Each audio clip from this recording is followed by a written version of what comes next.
So இன்றைக்கி ஒரு bad டே. இன்றைக்கி விடாமுயற்சி படத்துக்கு போயிருந்தேன். ஸோ ரோகிணி தேட்டரில் வண்டியை நான் பைக் பார்க்கிங்கில் விட்டுட்டு இந்த படம் முடிச்சுட்டு பார்க்கும்போது லைட் பார்த்திங்கன்னா கம்ப்ளீட்டாக உடஞ்சிருச்சு. அதை என்னோடய ஹெல்மெட் கேப் வச்சு அதை நான் கவர் பண்ணி வச்சுருக்கேன். பாருங்க, இந்த மாதிரி யாரோ உடச்சிட்டாங்க. அது யாருன்னு தெரியல.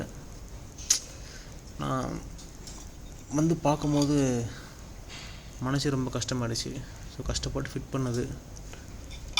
ஸோ இந்த மாதிரி இந்த கிளாம்ப் உடஞ்சிருக்காங்க. பார்த்தா இந்த இடத்துல ஒரு ஃபுட் மார்க் மாதிரி ஒன்று இருந்தது. யாரோ எட்டி மிதிச்சுட்டாங்க. ஏன் அப்படி பண்ணாங்கன்னு தெரியல, என்ன காண்டுன்னு தெரியல. சரி, ஓகே, இதெல்லாம் ஹேப்பன்ஸ் நினைக்கிறேன்.